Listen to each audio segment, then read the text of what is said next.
Hello everyone, welcome to my channel. I am Garima Singh and in this video we are going to continue with our chapter number 4 agriculture where we learn about the commercial crops. Continuing with our chapter, today we'll be studying about the commercial farming.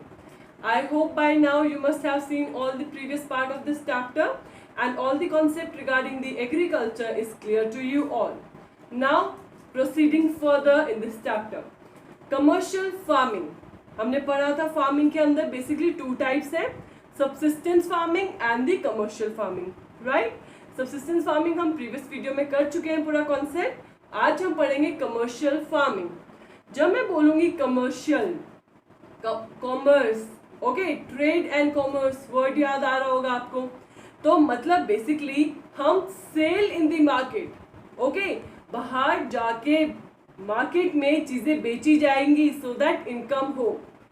जब हम अपने crops को, fruits को, food grains कुछ भी है उनको अगर हम मार्केट में जाके बेचते हैं that will be known as commercial farming. I hope this is clear. Coming to the definition, crops grown in and the animals reared. जितने भी क्रॉप्स हम उगाएंगे, ऑल्सो जितने भी पशुपालन होगा या एनिमल रियरिंग होगी, ओके, जैसे काउस है तो मिल्क सेल करेंगे, शीप और गोट है तो वूल सेल करेंगे, राइट, पोल्ट्री फार्म्स है तो मीट एंड एग सेल होगा. So the crops grown in and the animal reared are for the purpose of sale in the market. हम क्या करेंगे, उनको बाहर मार्केट में जाके सेल करेंगे. जब सेल इन द मार्केट आएगा it means we are talking about commercial farming. Okay, now अब दो और बातें दिमाग में आएंगी. क्या कि एरिया, जब एरिया की बात करूं, एरिया ऑफ कल्टीवेशन कैसा होगा, काम कैसे किया जाएगा, right. So area of cultivation where the commercial farming is practised is large. Compare कर पा रहे हो, बिल्कुल ऑपोजिट है हमारे प्रीवियस पार्ट जो हमने किया था सबसिस्टेंस फार्मिंग का. And when I talk about the work done, वे काम कैसे होगा, ये भी ऑपोजिट है. वहां लेबर मैन्युअली काम कर रही थी, यहाँ कौन काम करेगा, कैसे काम करेंगे, work will be done by with the help of machines. I hope all the 3 points are clear. समझते हैं, जब वर्क डन की मैं बात करती हूँ, जब मैं वर्क की बात करूंगी in case of commercial farming it will be divided into 3 categories. Categories को पढ़ेंगे और समझेंगे. First is commercial grain farming, mixed farming and plantation. Okay, तो ये all of the work which comes under the commercial farming is basically for the sale in market purpose. Okay, so पहली बात करेंगे हम कमर्शियल गेन फार्मिंग. इसके अंदर क्या होगा, जितने भी क्रॉप्स, गेन फार्मिंग मतलब फार्मिंग, खेती से गेन होगा, फायदा होगा. तो जो भी क्रॉप्स उगाए जाएंगे, crops grown here are for commercial purpose. अगर मैं रीजन की बात करूं, वेयर इन द वर्ल्ड और India it is practised this type of commercial grain farming. So it is practised in the temperate grassland of North America, Europe, Asia, right. And अब आप सोच रहे होंगे कि पॉपुलेशन कैसी होगी, जनसंख्या कैसी है इन एरिया में जहां कमर्शियल गेन फार्मिंग की जाती है. सो इट इज स्पार्सली पॉपुलेटेड, मतलब ज्यादा जनसंख्या नहीं है. Next and very important, only single crop is grown. सिर्फ हम एक क्रॉप उगाते हैं, राइट. आपको समझ में आया कमर्शियल गेन फार्मिंग क्या है. Now moving ahead, we have the mixed farming. mixed farming में क्या होगा, mixed मतलब मिक्सचर. तो हम यहाँ क्रॉप्स भी उगाएंगे, एनिमल्स के लिए फॉडर उगाएंगे, लाइफ स्टॉक्स भी रहेंगे, एनिमल रियरिंग भी रहेंगी, राइट. सो ये क्या होगा, इन सबको मिला के सब चीज का मिक्सचर है, देयरफॉर मिक्स्ड फार्मिंग. ओके, अब मैं बात करूंगी कौन कौन से रीजन में ये प्रैक्टिस की जाती है mixed farming. So it is practice in the region of Europe, Eastern USA, Argentina, New Zealand, South Africa, right? I hope I am making sense till now and all the points are clear. Yes, let's move ahead. Third here is plantation. जब मैं plantation का नाम लिया मैंने, आपको history का chapter याद आया होगा. जब हम ब्रिटिश रूल कर रहे थे हिस्ट्री के अंदर, we have studied about the indigo plantation. Plantation crops Britishers ने इंट्रोड्यूस किए थे, राइट. प्लांटेशन सेम है. यहाँ हम जब प्लांटेशन की बात करते हैं, it is all about a single crop. एक क्रॉप उगाएंगे हम, right, like T, coffee, rubber, sugar cane. All of these crops are example of plantation crops, right? और जब हमें प्लांटेशन क्रॉप्स उगाने हैं, so we require large labor. ये भी पढ़ा था कि बहुत ज़्यादा लेबर की जरूरत पड़ती है. Along with that we require large capital. बहुत पैसों की भी जरूरत पड़ती है, right? And also इसके साथ साथ एक और चीज़ डेवलप होनी चाहिए. If you could remember, क्या किस चीज़ की डेवलपमेंट होनी चाहिए? It is the development of transportation, कि आपका ट्रांसपोर्टेशन सिस्टम भी अच्छा होना चाहिए. Remember, this is why the Britishers introduced railways. एक जगह से दूसरी जगह सामान लेके जाया जा सके. So social study is all about connecting the dots. Okay, history, geography, ये सब एक ही सब्जेक्ट के पार्ट है. एक दूसरे को लिंक करके पढ़ो, कहीं ना कहीं आपको कॉन्सेप्ट याद आएंगे. लाइक दैट ऑफ प्लांटेशन हमने किया था हिस्ट्री के अंदर. I hope the commercial farming introduction as a concept, the commercial farming is clear to you all. Now let's see different type of major crops. So let's see some of the major crops. Okay, so in this slide we'll be doing two major crops, which is rice and wheat. You guys could take the screenshot so that you need not to go again and again read out those lengthy paragraphs in your book. Okay, जब मैं rice की बात करती हूँ, rice, चावल, right, तो major crop है world का. ट्रॉपिकल, सब ट्रॉपिकल एरिया, सब जगह राइस खाए जाते हैं, है ना. तो therefore it is called as the major crop of the world. Then कौन सी कंडीशन में, क्या कंडीशन है जब राइस को उगाया जाए. Okay, these major crops are very important. Make sure you learn it today itself. Now condition की बात करती हूँ तो टेम्परेचर, टेम्परेचर कैसा चाहिए मुझे? हाई टेम्परेचर, मतलब गर्मी होनी चाहिए अच्छी खासी. ओके, ह्यूमिडिटी होनी चाहिए and also high rainfall. Rainfall भी क्या होनी चाहिए? हाई. तो आपको तीन फैक्टर्स पता चले कंडीशन में, that temperature, humidity and rainfall should be high. अगर आपको चावल उगाने हैं, राइस की कल्टीवेशन करनी है, देन फिर क्या दिमाग में आता है? सॉइल. भाई सॉइल कैसा हो, राइट, क्योंकि सॉइल पे ही तो कल्टीवेशन होगी, फार्मिंग होगी. Now best soil is alluvial and clay soil. Why? So because this soil can retain water. सूखी नहीं पड़ती है जमीन जल्दी से. और rice as a crop it requires a good amount of water. Therefore हमने पढ़ा था high rainfall होना चाहिए, right? फिर बात करेंगे प्रोड्यूसर्स. ये कौन है जो लीडिंग प्रोड्यूसर है और कौन कौन सी कंट्रीज हैं जो राइस के प्रोड्यूसर्स हैं. So talking about the leading producer of rice, it is China. China जो है it is the first in term of production of rice. Okay, followed by India, Japan, then Sri Lanka and then Egypt. Okay, and the list goes on.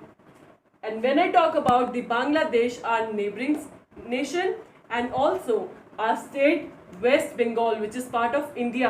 Confuse नहीं करना है, याद रखना है बांग्लादेश एक अलग देश और वेस्ट बंगाल हमारी इंडियन स्टेट है.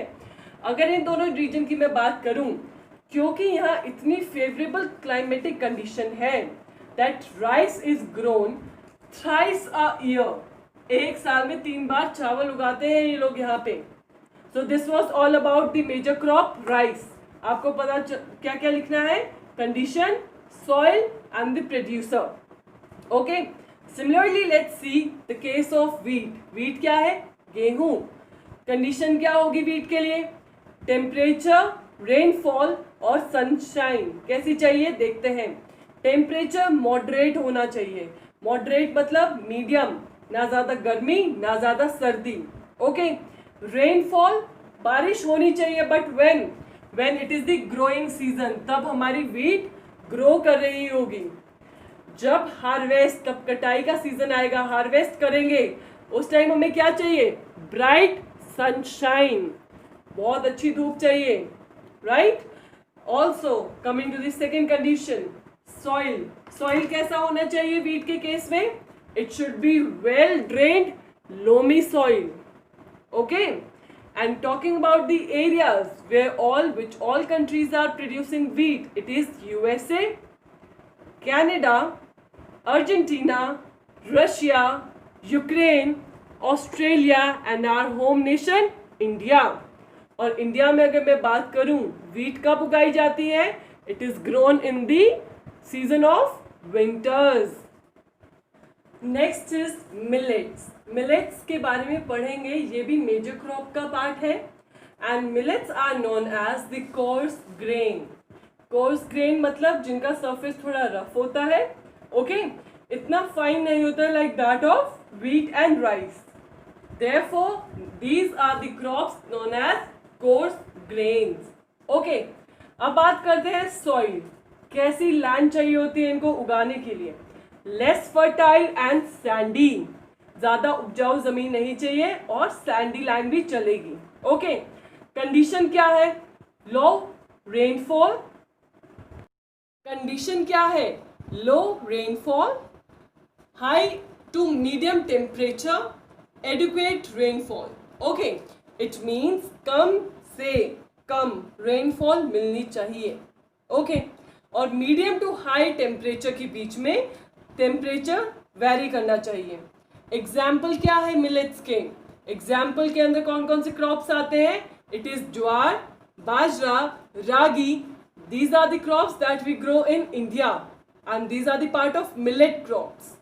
And talking about the countries nation producing millets are China, Nigeria, Niger. I hope this is clear. Guys, you need to memorize all of this condition regarding each crop. There is nothing much to explain in all of these points. I hope you understood. Moving to the next, we have maize. Maize के लिए condition क्या चाहिए? Moderate temperature, मतलब medium temperature, ना ज़्यादा सर्दी ना ज़्यादा गर्मी. Also moderate rainfall, बारिश भी medium सी. सनशाइन की जब बात करती हूँ कि सूरज कितना अमाउंट में चाहिए, lots of sunshine, okay. Now coming to the soil, soil कैसा होना चाहिए? वेल ड्रेन्ड फर्टाइल सॉइल, उपजाऊ जमीन होनी चाहिए जहाँ पानी भी अच्छा हो जमीन में। Now coming to the countries producing maize, it is North America, Brazil, China, Russia, Canada, Mexico and also our home country India. Next we have the cotton. Okay. Condition क्या है? High temperature होनी चाहिए and light rainfall. 210 frost free days, मतलब जब बर्फ गिरती है frost days कहलाते हैं, तो frost free days होनी चाहिए, ओके। बहुत ज़्यादा सर्दी नहीं होनी चाहिए कि बिल्कुल ही जमने लग जाए बाहर। And bright sunshine. These are the condition for growing cotton. Talking about the soil, black soil is the best soil for growing the cotton. Also, it is grown on the alluvial soil. Now, talking about the countries producing the cotton, or the leading producers कौन है? Number 1 पे China, then we have USA, then India, Pakistan, Brazil and Egypt. These are the countries producing the cotton. Then talking more about the cotton, as you all know, it is one of the important raw material for the cotton industry. तभी तो suit और एक important raw material है cotton industry का for making up your cotton product, right? The shirt, suit, bed sheet, so all of this come from the cotton because this cotton is used as the raw material in the cotton industry. Now next we have jute. Jute को हम क्या बोलते हैं? Golden fibre, okay. ये 1 mark का question हो सकता है, learn it. Which crop is known as the golden fibre? Answer is jute. Condition क्या है? High temperature, heavy rainfall and humid climate, okay.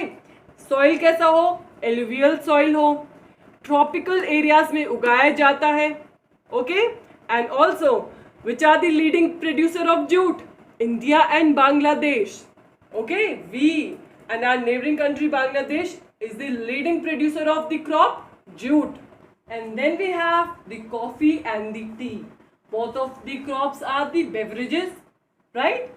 Beverage crop क्या होते हैं, जो drinking purpose के लिए यूज की जाती हैं. कॉफी और टी दोनों हम पीते हैं, right? Therefore called as beverage crop. Now coffee उगाने के लिए क्या कंडीशन है, warm and wet climate होना चाहिए. सॉइल कैसी हो, well drained and loamy soil. Hill slope की अगर मैं बात करूं, हिल स्लोप मतलब if this are the hills, तो ये स्लोप होना चाहिए. अगर हिल स्लोप्स होंगे तो it is very much suitable, भाई यहाँ अच्छे से कॉफी उगाई जा सकती है, right. And then talking about the producer, producer कौन है, लीडिंग प्रोड्यूसर नंबर 1 पे Brazil, then followed by Colombia, and then India is at rank 3rd when we talk about the producer of coffee. And lastly we have the tea. Tea के बारे में बात करेंगे. Again a beverage crop. Also condition क्या है इसके लिए, cool climate, high rainfall throughout the year, पूरे साल चाहिए. Opposite of coffee, warm climate, cool climate, wet, ठीक है बारिश हो, यहाँ हाई रेनफॉल चाहिए. Okay, talking about this soil, soil कैसा होना चाहिए, लूमी सॉइल. और यहाँ स्लोप कैसे, बिल्कुल एकदम ऊंची पहाड़ी नहीं होनी चाहिए, ऐसी जेंटल स्लोप, मतलब थोड़ा सा जेंटल स्लोप हो तो it is good for growing the tea. And talking about the cultivators और the producer of the crop tea, the leading producer are Kenya, India, China, Sri Lanka. All of this nation produce the best tea in the world. I hope all the major crops are clear to you all. Before I end this video, guys, it's time to turn up your brain. Rules are same. You guys need to comment down in the comment section all the answers along with your name. Number 1 question is, name the crop known as the golden fiber. Second is, name 2 beverage crops that you have studied and learned in this video. And lastly, write a short note about the crop wheat and rice. So that's it for today's video, guys. Thank you for watching Economics Window by Garima Singh, and if you like this video then do not hesitate to press in the thumbs up icon, and also guys, like, share and subscribe and help us grow each day. Thank you for watching Economics Window by Garima Singh.